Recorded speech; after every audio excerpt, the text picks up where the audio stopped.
had just like a preconceived notion or this idea, that church people were perfect. They didn't do anything wrong. They didn't do anything fun.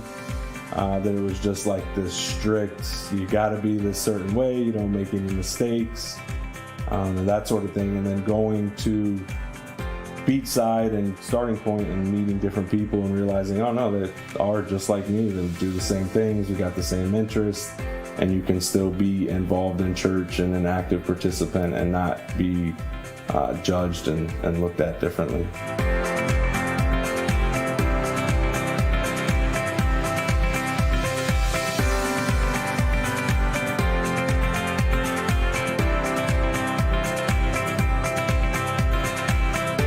Starting Point helped me see that God loved me from me, and I was enough. And that is life-changing. It made a difference for me. I think Starting Point and coming to church here have done nothing but strengthen our relationship.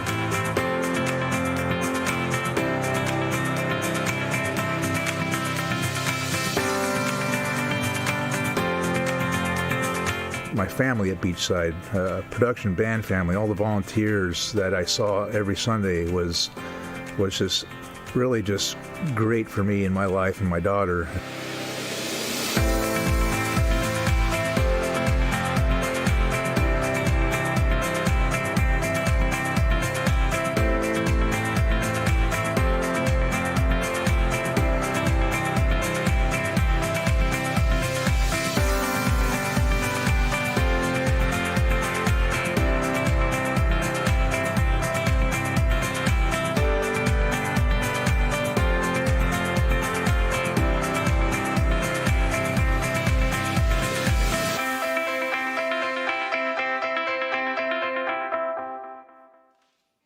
Well, good morning. It is so good to see all of you this morning.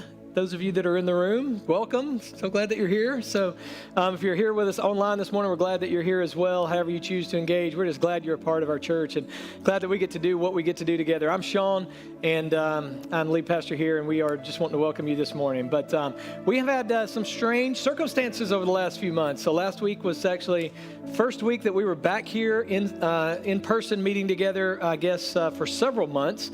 And so as we are kind of working through this routine, trying to head in that direction, we're working towards August 9th being a date when we would be back fully operational and back here with all of our environments open. And of course, that's just as COVID allows. So we'll see how that goes and see what happens over the next few weeks. And we're going to continue to push forward with that and do the best job that we can. But our goal here is just to make sure that as we do everything that we do to fulfill our mission, we are also creating a safe environment and a place where you can feel comfortable and where you can come either here in person or online and continue to just engage in your faith and in what God is doing in you. And so we know a lot of you are not comfortable right now coming back here in person, or maybe you are just not in a place with your health and you have some medical conditions or something that would keep you from being able to be here. Regardless of what that is, we just want to continue to do all that we do online as well as we've been doing it, continue to try to get better at that so that you can do all that you need to do to continue to grow in your relationship with Jesus Christ in whatever avenue God puts you in. So that's kind of where we're headed. But in order for us to move in that direction, to reopen all of our family ministry environments by August 9th, we also knew that we need some help pulling that off, making that happen. We have a lot of our volunteers that for various reasons can't volunteer right now, either because of COVID and because of their health conditions, or maybe just because they've moved off over the last few months and we haven't had an opportunity to enlist new people to replace them. And so one of the best ways that you can grow in your faith, that you can engage in what God is doing in you, is to serve and to be a part of what he's doing here. And we would love for you to do that and to take a step and to jump in with us to be a part of that. So if you are not currently serving somewhere here and would like to be a part of that, the easiest, best way to do that right now would be to text BCC Serve to 97000, 97000. If you'll text BCC Serve, that's just a great way to start the conversation. It'll get somebody to respond to you and give you an opportunity to get some information about what that looks like. It's not a commitment. It's just an opportunity to learn more about what it looks like and how you can be a part of that. So make sure you do that. We would love for you to jump in and be a part of that with us today. But this morning, we're going to be here for about an hour. We're going to sing a few songs together, and then Andy Stanley, our teaching pastor, is going to continue talking to us about this idea of how we can learn what we need to learn through the circumstances that we have been going through and are continuing to go through right now. And so I think you're going to love what Andy's got to say this morning. But as we do that this morning, would love to invite you to stand up. No handshaking this morning, no hugs, sorry, but you can stand up and point at somebody, give them a little pistol there or something, and tell them good morning. If you're at home, you can join in with us as well as these guys lead us as we sing together.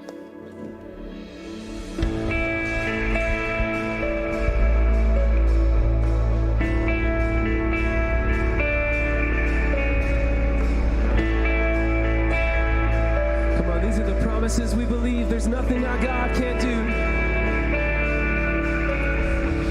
Just one word, you calm the storm that surrounds me. In just one word, the darkness has to retreat. In just one touch, I feel the presence of heaven. In just one touch, my eyes are open to see. My heart can't help but believe. There's nothing that our God can't do. There's not a mountain that He can't move. Oh, praise the name that makes a way. There's nothing that our God can't do. In just one word, you hear what's broken inside. One word, He'll revive every dream. Hey. In just one touch, I feel the power of heaven. In just one touch, my eyes are open to see. My heart can't help but believe. There's nothing that our God can't do. There's not a mountain that He can't move. Oh, praise the name that makes a way. There's nothing that our God can't do. Oh, there's nothing that our God can't do. There's not a prison wall He can't break through. Oh, praise the name that makes a way. There's nothing that our God can't do.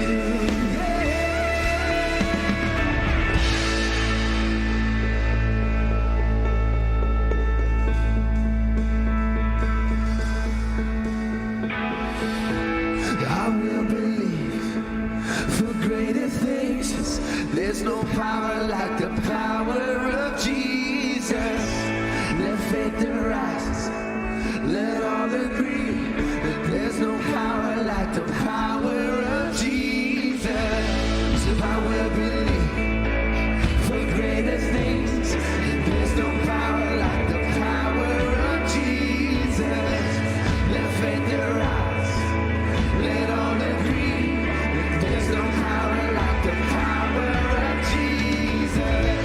And I will believe for greater things.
searched the world,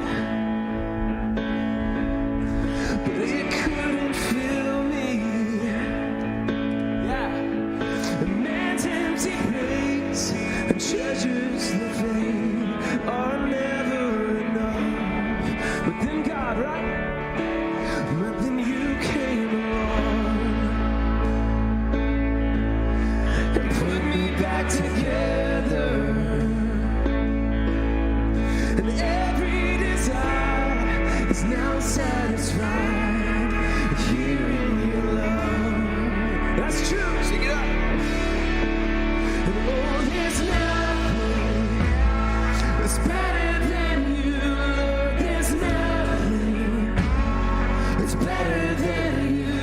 Oh, there's nothing. There's nothing is better than you.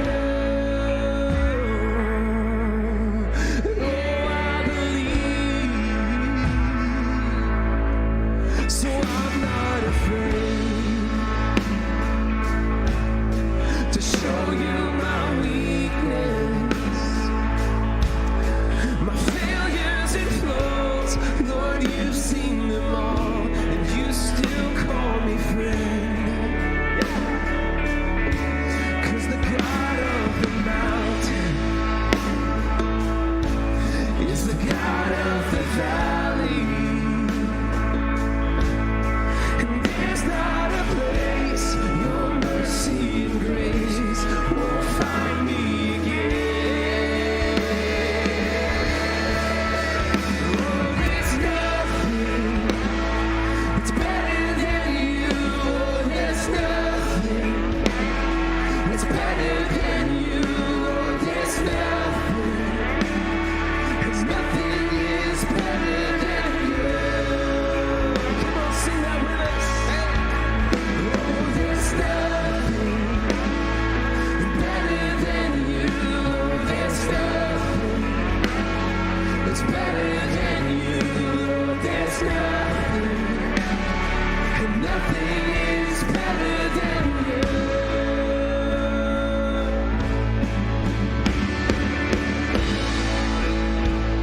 Come on, this is our promise. You turn mourning to dancing. You give beauty for ashes. You turn shame into glory. You're the only one who can. You turn mourning to dancing. You give beauty for ashes. You turn shame into glory. You're the only one who can. You turn praise into gardens. You turn bones into armies. You turn seas into highways. You're the only one who can. You're the only one who can. Just the voices. It's better than you, Lord. There's nothing. It's better than you. Oh, there's nothing. Nothing is better than you. Come on. Oh, there's nothing. It's better than you. Oh, there's nothing. It's better than you. Oh, there's nothing. Nothing is better than you.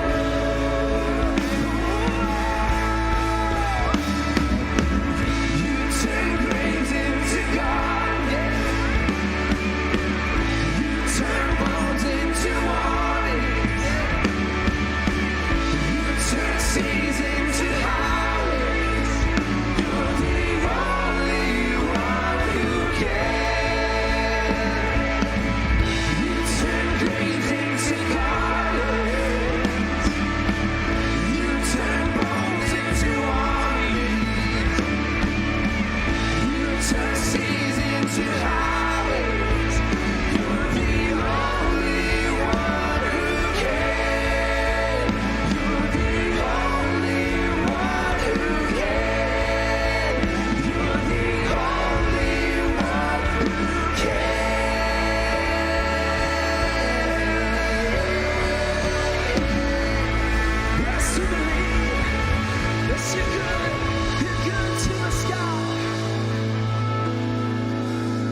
man. You guys sounded awesome.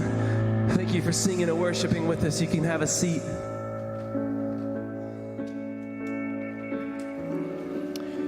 Well, over the past several months, all of us have experienced disruptions of different sorts in our lives, and every area of our life, I guess, we've really experienced some type of disruption, especially in the way we engage with our faith and what it looks like for us to either attend church or be a part of a church or just be a part of what God is doing. And for all of us, we've had to look for different ways that we can allow God to continue to work in us and through us. And sometimes that's been a little easier. There have been certainly some incredible opportunities for us to be able to share God's love with other people. And sometimes it's been a lot more difficult just in the way that we sit at home with our kids, with us and a part of doing church in that format that's just been a little difficult at times. But in the midst of that, one of the things that I just know for sure is that God is faithful, and God continues to love us and continues to lead us and help us to learn and grow in our relationship with Him. If we choose to engage with Him, then He is going to continue to engage with us. And so as we do that, and as we look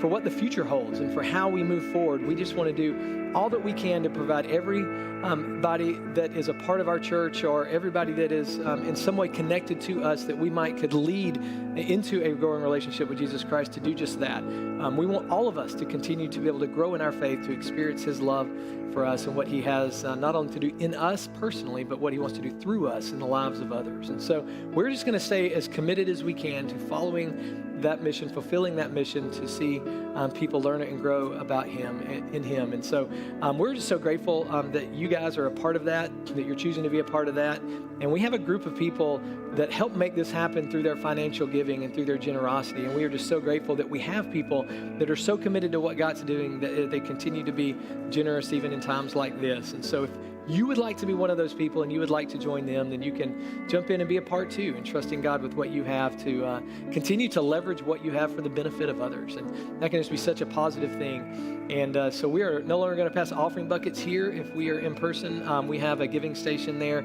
as you leave the auditorium at the double doors, and there's one in our Engage area in the main hallway. And if you're online, you can give online either through the link that's there on the site or going to beachsidecc.org/give. That's probably the easiest way to be able to give. But we are so grateful for those of you who choose to be generous and are a part of what we're doing, whether you're here in person or you're online, whatever that looks like for you. But right now, we're going to join Andy as he jumps in, talking with us a little bit about what we're learning, what we can be learning, should be learning through this experience. And before we do that, I'd just love to pray for you. So let's pray together. Heavenly Father, it is just so incredible to know that you do love us and that you are faithful, and that when we choose to engage in some way with you, as we spend time with you and as we just look for opportunities to share your love with others, that you're continuing to work and do what you do regardless of the circumstances that are around us. And so we thank you for that. We thank you for the opportunity that we do have to gather here, to gather online, just to be able to learn and grow together. For the opportunity to be a part of a group, maybe a small group of people that we are able to jump in with every week, that we can just continue to build relationships with and continue to love each other, Father, in the way that you would have us to. And so we just pray, Father, that you just continue to lead us to make the right decisions. I thank you that there's this amazing group of people that choose to trust us with the difficult decisions that are being made, and that as we continue to do that together, you'd continue to work and do amazing things. So we love you, and it's in the name of your Son, Jesus, we pray these things. Amen.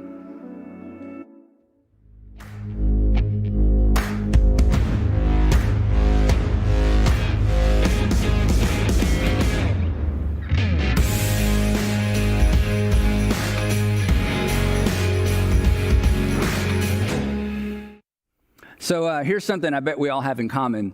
I'm kind of ready for things to get back to normal, aren't you? I mean, it's kind of been fun. It's sort of been a break. I say fun. For some people, it's been fun to have a break. For other people, it's just 100% stress. And, we're all somewhere on that continuum. But for the most part, I think we're all ready for things to get back to normal. But in light of what we've experienced and in light of what we've learned, it would probably be a shame for us to just go back to the normal. So right now, there are a lot of people talking about the new normal. In fact, I bet you've talked about the new normal. Now, as you know, some of the new normal may be forced on us. But here's the thing, and here's what we're going to talk about for the next 3 weeks.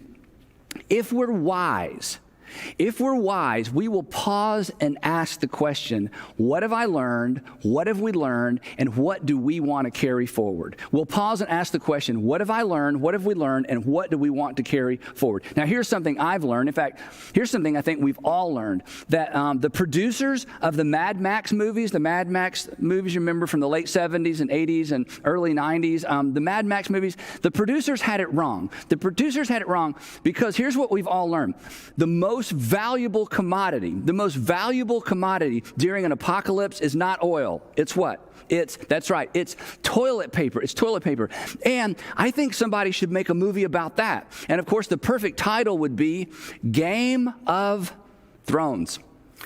But that's taken. Anyway, so the question we're going to ask for the next few weeks is, how can we take what we've learned and carry it into the future? Or, to the title of this series, how can we be better for it? How can we be better for it? How can we be better as a result of what we've all just experienced? It was forced on us, but we're coming through this. How can we be better for what we've just experienced? And if we don't stop and ask this question, we will forget. And it would be a shame, because pain without gain, you know this, pain without any gain is a shame. Now, I realize for some of you, you are not ready to ask this question, because your response to me so far is, Andy, I can't think about how to be better for it because I'm still in it. In fact, I'm just beginning to suffer the consequences of what we've just been through. So, hey, thanks. Maybe later I'll check back in. But I can't begin asking the question, how can I be better for it? Because I'm right in the middle of it. But I just want to push back on that just a little bit. And I realize I'm stepping out because I don't know your circumstances. I don't know your pain. I don't know what you're going through right now. I don't know how this has affected you and your family specifically. But here's what I do know.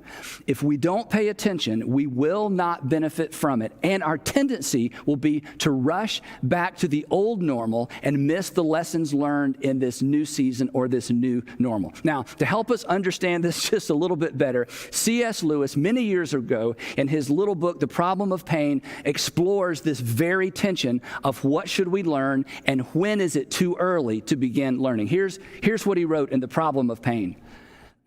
He said, my own experience is something like this. I'm progressing along the path of life in my ordinary, contentedly fallen and godless condition, absorbed in a merry meeting with my friends for the morrow, or a bit of work that tickles my vanity, when suddenly a stab of abdominal pain that threatens serious disease, or perhaps a headline in the newspaper that threatens all of us with destruction, sends this whole pack of cards tumbling down. And at first, he says, I'm overwhelmed that all my little happinesses look like broken toys. But then slowly and reluctantly, bit by bit, I try to bring myself into the frame of mind that I should be in at all times. And perhaps, by God's grace, I succeed. And for a day or two, isn't that our experience? And for a day or two, I become a creature consciously dependent on God and drawing its strength from the right sources. But the moment the threat is withdrawn, and you already know what comes next, right? And the reason you know and the reason I know is because it's our story. We've been there, right? For some of you, your story went like this 2 or 3 years ago, maybe 5 years ago.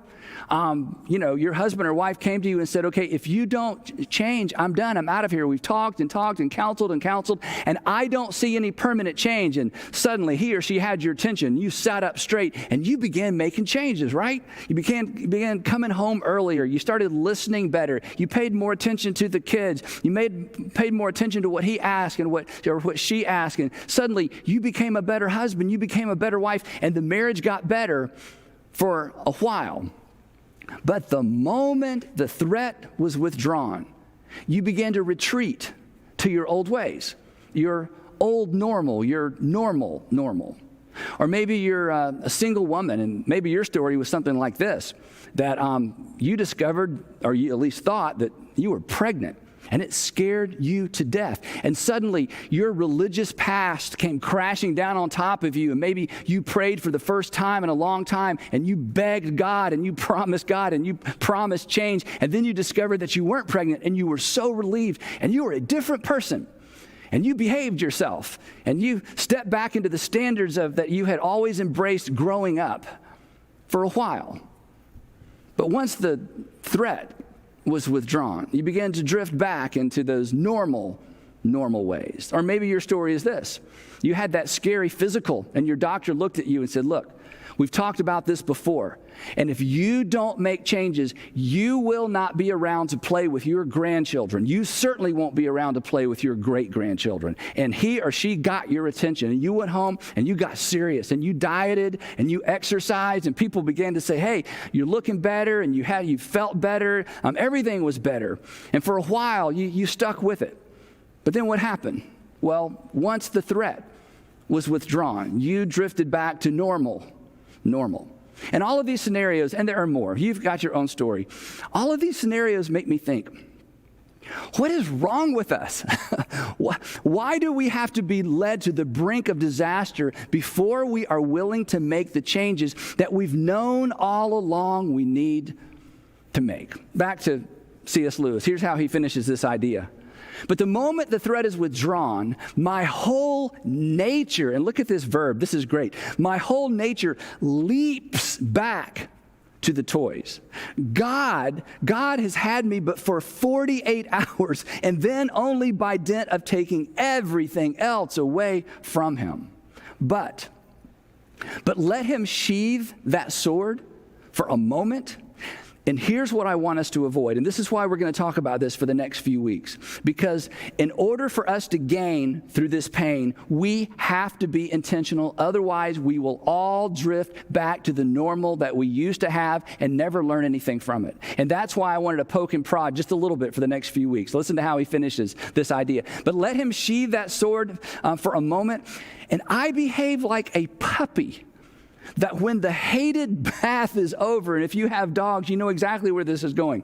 I behave like a puppy that when the hated bath is over, I shake myself as dry as I can, and I race off to reacquire my comfortable dirtiness. If not in the nearest manure heap, at least in the nearest flower bed. Now here's the thing, and you know this, and this is true of all of us. It is human nature to return to bad habits once the pain associated with those bad habits is gone, right? It's human nature. It's human nature to return to our bad habits once the pain associated with those bad habits is gone. In other words, it's human nature to want to get back to whatever normal was. But here's the thing, and you know this, right? Aspiring to normal? Come on. That's not very inspiring, right? So here's the question we're going to wrestle to the ground for the next 3 weeks. How can we be better for it? In other words, it's, you've heard don't let a good thing go to waste. That's true. Well, don't let a bad thing go to waste. In fact, in this situation, it would be worse to allow a bad thing to go to waste. And it is not too soon. And again, I don't know your circumstances, but my hunch is this. It is not too soon to begin asking this question. It's not too soon to begin this discussion. It's not too soon to begin taking inventory and to ask the question, what have I been doing that almost led to my undoing? What have I been doing that almost led to my undoing? Or the flip side is simply this. What should I begin doing now? What should I begin doing that I should have been doing all along? So today what I want to do to get the discussion kicked off, I want to talk about 3 specific areas. And honestly, the first 2 are going to be a little bit painful. The first 2, you may feel like I'm being a little bit insensitive, that I'm doing more meddling than speaking or preaching, but I want you to hang in there with me. And the reason it's going to be uncomfortable, it feels like it's too soon to talk about this, but it is not too soon. While the pressure is on, this is the time when we learn the most. This is the time when we gain the most perspective. And what a shame it would be to lose these lessons, to lose these learnings, and to lose this perspective. So I want to talk about 3 areas today, and then next week, I'm going to come back and I'm going to talk about your superpower. You have a superpower. You have a special ability that empowers you to be better for anything you face in life. So next week, we're going to come back and talk about your superpower. So don't miss next week. But to sort of get us started, let's jump in here. How can you be, this is number 1 of 3, how can you be better for it financially? How can you be better for what we just went through? How can you be better for it financially?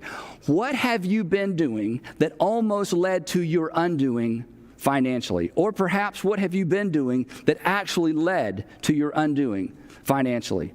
What financial habit caught up with you in this difficult season? Or ask it this way: what do you wish you'd been doing financially that would have set you up to be in a better place now? And whatever comes to mind, and you have an answer to this question, here's my challenge. Begin now. Now is the time to face up to two financial realities. In fact, there are several financial realities we need to face up to. But if you will use the pressure you're feeling right now, even perhaps the chaos in your finances right now, to begin asking these important questions, you will be better for it later. And I just want to talk about two financial realities that are looming large for many of us. Number one, I want is better than I owe. If you have been a part of this broadcast or part of one of our churches for very long, you've heard us talk about this before. I want is better than I owe. In other words, it is better to go without things you don't need than to owe money on things you don't need. It is better to go without things you don't need. There's a tension there. Than to owe money on things you don't need. There's a tension there. There's a tension either way you go. But the tension of I owe is far worse than the tension of I want. The second financial reality that looms large right now, that serves as a reminder and perhaps sets you up to be better for it, is this. A financial hole, and you're going to hate me for this, but a financial hole is always due in part to a lack of self-control. That a financial hole, and I made it rhyme so you'll remember it, a financial hole is usually, maybe always, but let's just say usually due to a lack of self-control. Let me illustrate it this way. Before this crisis, you had this thought: if only I had more money, if only I had more money, if only I made more money. During the crisis, you had this thought: if only I'd saved more money, if only I had saved more money, which is the same thing as saying, if only in the past I had exercised better self-control. That a financial hole is usually due in part to a lack of self-control. And if you are facing the consequences of a lack of self-control financially, now is the time to write that down, to learn this lesson, and never, ever do what you did in the past again, so that you would be ready for the future. The writer of Proverbs states it this way, and he gives us a word picture that is really not very relevant to our current situation, or certainly relevant to our current culture, but it's a powerful word picture from ancient times. Here's what he wrote. He said, like a city whose walls are broken through is a person who lacks self-control.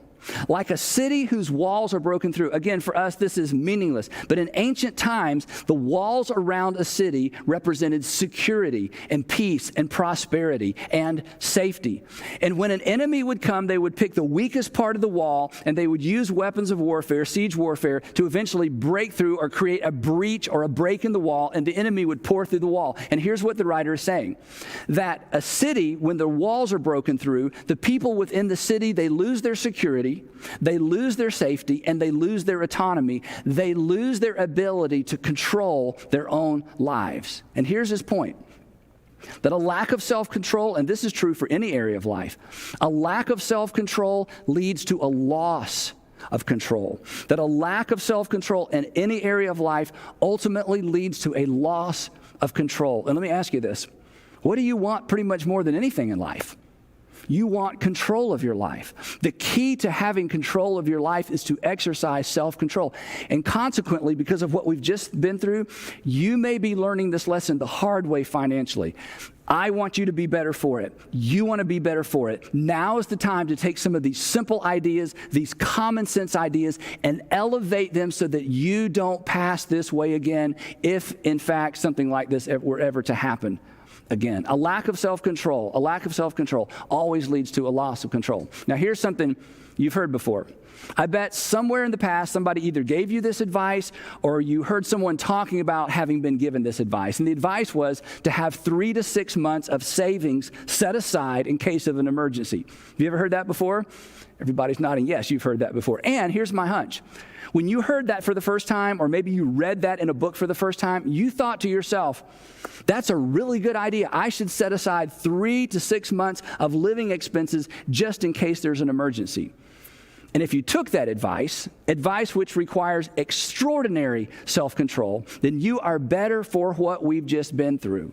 If you didn't take that advice, you're wishing you had. Now is the time. Now is the time to create a plan to set money aside in case there's a financial bump. That is wisdom. That way, when your walls are attacked, they will not be broken through because your self-control in creating an emergency fund has prepared you for the future. But an emergency fund requires what? It requires extraordinary self-control. So decide now to start now. How can you be better? How can you be better for it financially? Simple. You've heard it 1,000 times. Save more, spend less, get out and stay out of debt. Save more, spend less, get out and stay out of debt. One more thing on the financial piece.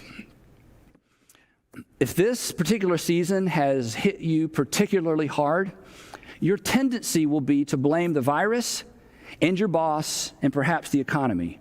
And that's a mistake. Certainly the virus contributed to it. Certainly your working situation contributed to it. Certainly the economy has contributed to it. But here's what I want to say, and this is hard. Perhaps you contributed to your situation as well, and you must own that slice of the pie, and now is the time to own it, and now is the time to make decisions so that you never face this situation again. Take responsibility for your finances, embrace all that common sense you've heard your whole life, exercise self-control, and prepare for the future. Take notes, make a plan, decide to be better for it. Next up, number 2, how can you be better for it relationally? How can you be better for it relationally? What have you experienced these past few months relationally that you want to carry forward into the future? I think one of the things that we've all experienced is the value of friendship and the value of our friends, right? But there may be a negative side to all this for you. And if so, I want you to pay attention. Perhaps you've noticed or you've experienced some unaddressed cracks in your marriage. Some unaddressed cracks in your marriage, things that you had sort of put to the periphery, things that came up from time to time, but you were busy, and the old normal allowed you to ignore what was right there in front of you.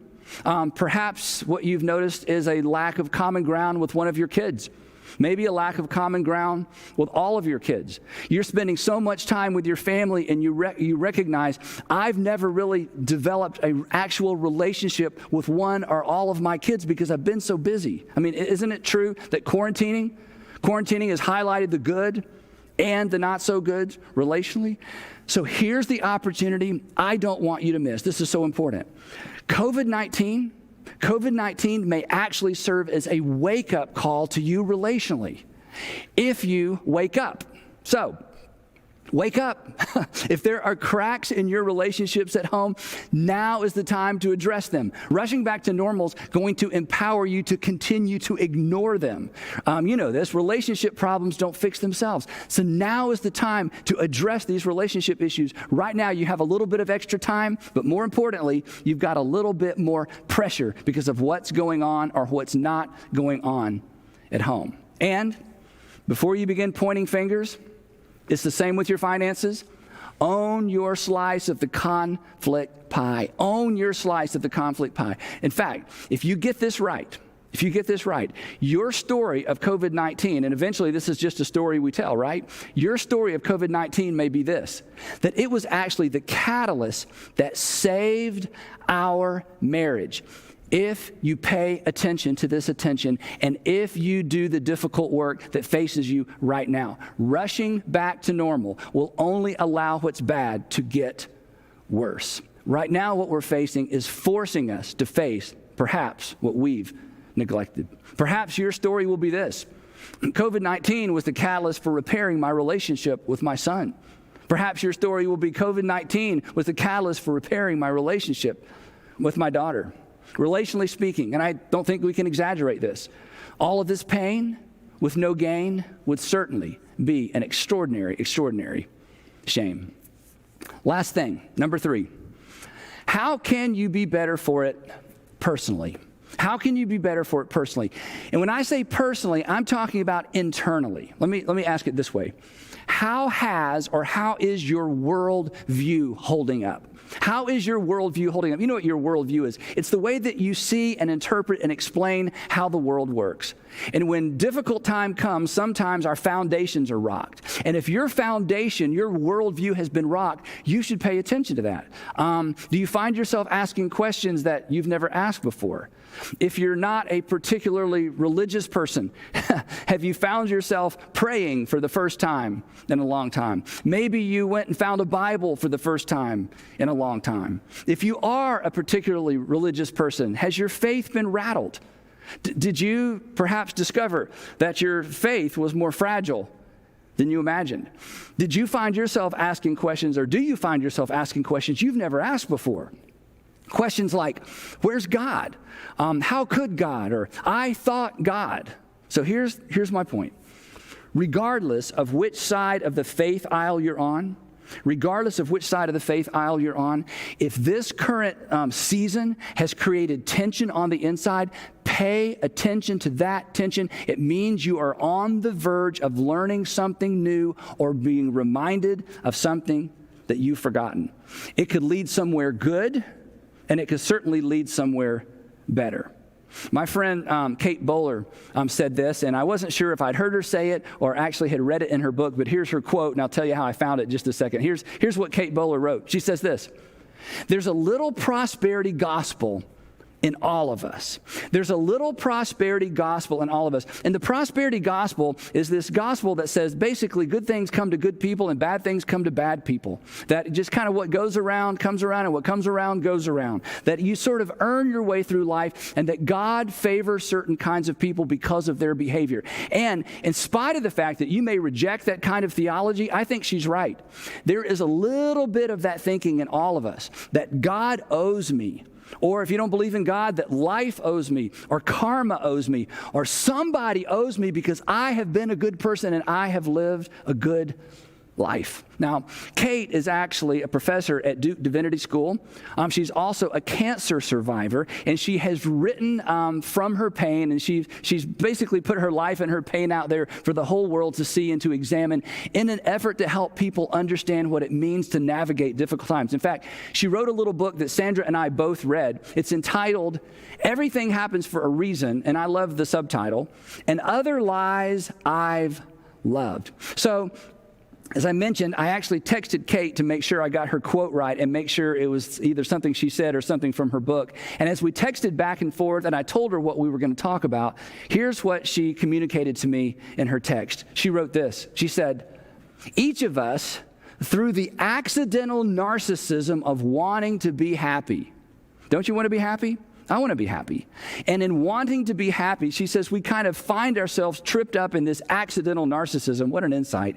We get confused about what we actually deserve. And then she wrote this: the world cannot help us know the difference between who is righteous and who is just plain lucky. Now, here's my point. If this season has kind of rocked your world in terms of your internal world, if this season has rocked your worldview, if this season has rocked your faith, pay attention to that tension. You may be on the verge of learning something new, or you may be on the verge of being reminded of something old. If current events have left you wrestling with God questions, and you're not a religious person, and you just assumed you left that wrestling ring years ago, but now you find yourself wrestling with God questions, pay attention to that. And if you're a Christian, pay attention to this tension as well. You may discover a different kind of faith. You may discover a better faith.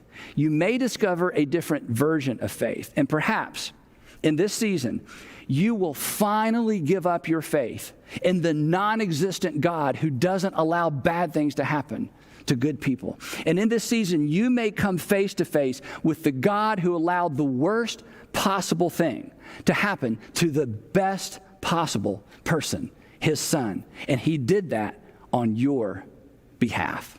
So the point is simply this: we're going to get through this. Things are going to become more normal, but let's make sure we are better for it. Let's make sure that we're better for it financially. Let's make sure that we're better for it relationally, and let's make sure that we are better for it personally. Because, and you know this, pain, all this pain without any gain would certainly be a shame. So let's face and embrace the lessons we've learned, and let's for sure face and embrace the perspective we've gained. Let's all decide, and it begins today, let's all decide that we are going to be better for it. Let's not do what C.S. Lewis referred to when he said, let's not behave like a puppy when the hated bath is over. And this hated season will come to an end. This hated bath will be over. But let's not race off to the nearest flower bed, and let's certainly not roll around in the nearest manure heap. Let's not forget what we've learned. Let's not lose this perspective. And to help you do that, I want to make a suggestion. Now, some of you aren't going to like this, and that's okay. We're going to talk about it for 3 weeks. Some of you are going to love this. But because it's so easy for us to forget, because it's so easy and because we're so prone to just move on, I want to encourage you as you think about what you want to carry forward from this season.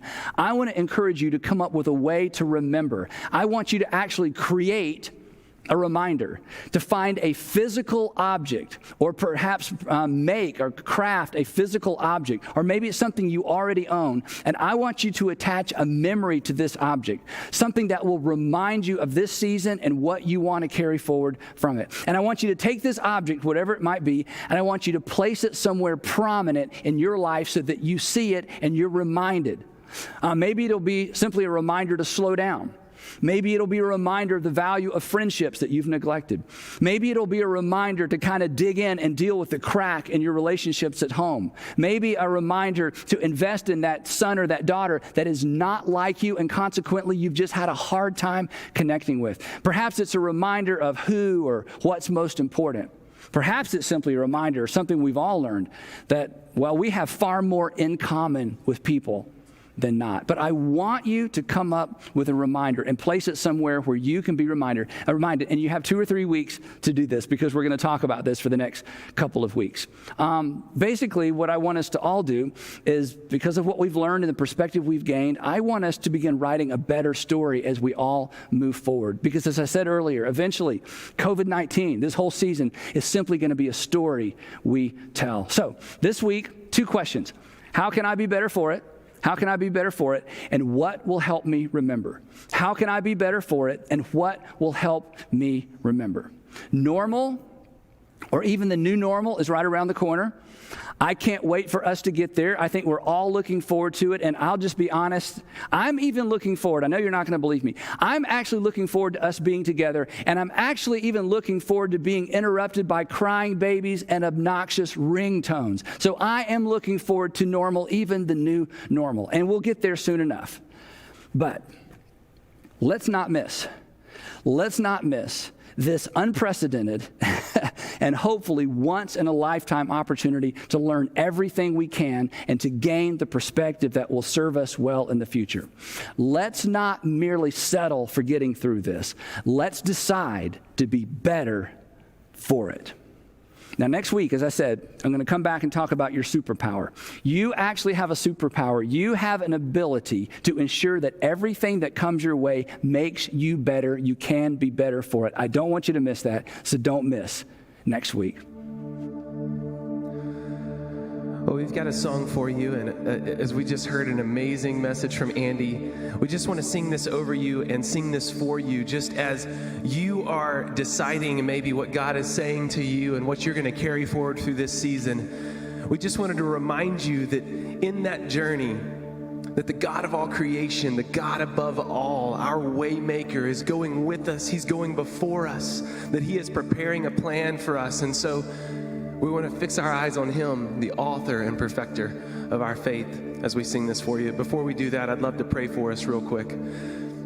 Jesus, we just thank you so much that in all things, you are working all things together for the benefit of those that love you. I pray that in this moment right now, whatever we're feeling, wherever you're speaking to us, that we would trust that what you're saying to us is good and that it's leading us to a good place. And we can trust that because you sent your son to die for us, to take the death that we deserved and give us a life that we could never earn on our own. And we thank you so much for Jesus. We thank you so much for this season where we can learn how you're growing us.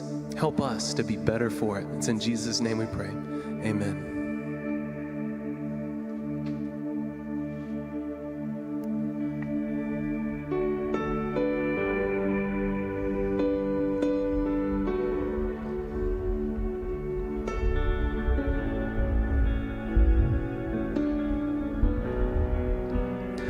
Cause you are here, moving in our midst. I worship you, I worship you. You are here, working in this place. I worship you, I worship you. You are here, moving in our midst. I worship you, I worship you. You are here, working in this place. I worship you, I worship you. 'Cause you are waymaker, miracle worker, promise keeper, light in the darkness. My God, that is who you are. You are waymaker, miracle worker, promise keeper, light in the darkness. My God, that is who you are. You are waymaker, miracle worker, promise keeper, light in the darkness. My God, that is who you are. 'Cause even when I don't see it, you're working. Even when I don't feel it, you're working. You never stop, you never stop working. You never stop, you never stop working. 'Cause even when I don't see it, you're working. Even when I don't feel it, you're working. You never stop, you never stop working. You never stop, you never stop working. Waymaker, miracle worker, promise keeper, light in the darkness. My God, that is who you are. You are waymaker, miracle worker, promise keeper, light in the darkness. My God, that is who you are. That is who you are. That is who you are.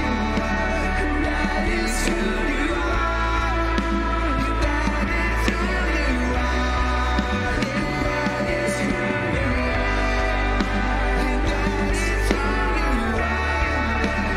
That is who you are. That is who you are.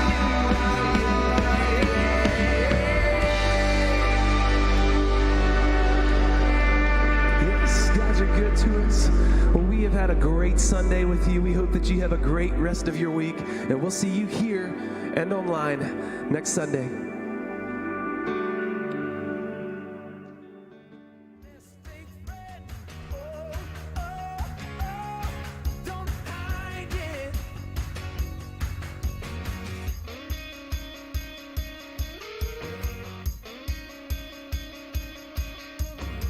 No hesitation, now she gets up and walks. She thinks her running pain and pride that it cost. She empties all the tip jars and won't get back what she lost. Outside the window with 2 fingers to shoot. She lifts her head up just to blow out the smoke. She doesn't have to look back to know where she's gotta go. No, you don't have to wear your best fake smile. Don't have to stand there and burn inside. Oh, oh, oh, if you don't like it. And you don't have to care, so don't pretend. Nobody needs the best fake friend. Oh, oh, oh, don't hide it. If you don't bleed it, you don't need it anymore. If you don't need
to Monday, something's not the same. Blank head, crossed eyes, sweep the floor. Feel your presence, in your absence, shut the door. Oh, oh, oh, oh, oh, oh, oh. House on fire, leave it all behind you. Oh, oh, oh, oh, oh, oh. Dark as night, let the lightning guide you.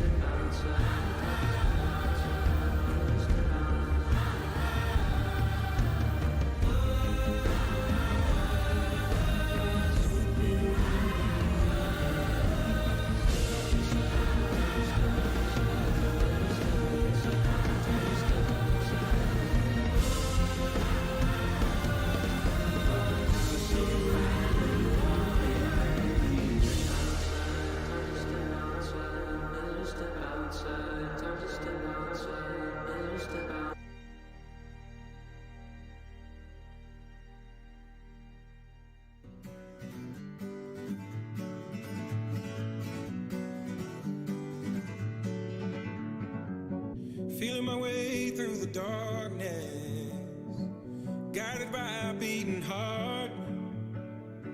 I can't tell where the journey will end, but I know where to start. They tell me I'm too young to understand.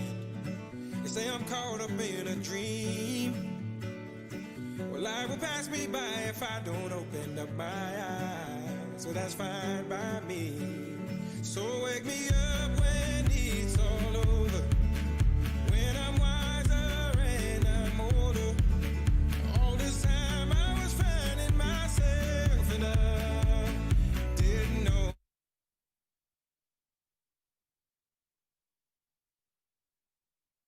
When I'm wiser and I'm older. All this time I was finding myself and I didn't know I was lost.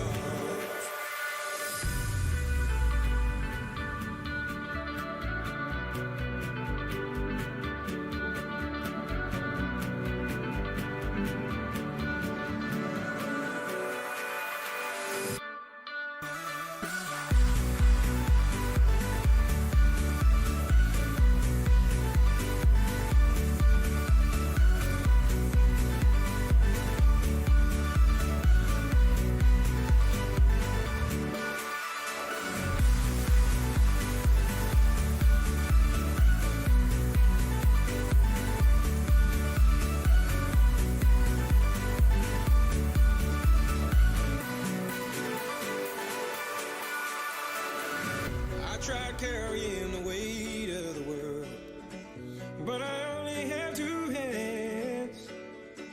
Hope I get the chance to travel the world, but I don't have any plans. Wish that I could stay forever this young, not afraid to close my eyes. Life's a game made for everyone, and love is the prize. So wake me up when it's all over, when I'm wiser and I'm older. All this time I was finding myself and I didn't know I was lost. So wake me up when it's all over, when I'm wiser and I'm older. All this time I was finding myself and I didn't know I was lost.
ever get this far.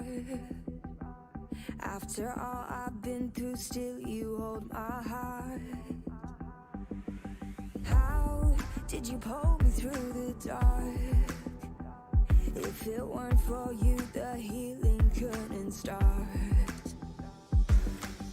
I never knew I could find peace until you found me, showed me who I could be. And now I know that this is the good life. Never look back, wouldn't trade it for a day in my own life. Never look back, 'cause I know that you are always with me. I got you, I know you got me. This is the good life. You gave me the good life. I always thought that I'd be fine, chasing all the things that left me dead inside. You gave me the truth when I had lies, showed me you're the only one who satisfies. I never knew I could find peace until you found me, showed me who I could be. And now I know that this is the good life. Never look back, wouldn't trade it for a day in my own life. Never look back, 'cause I know that you are always with me. I got you, I know you got me. This is the good life. You gave me the good life. Yeah, you gave me the good life. You gave me something I could finally believe. You gave me something that was way beyond me. I'm finally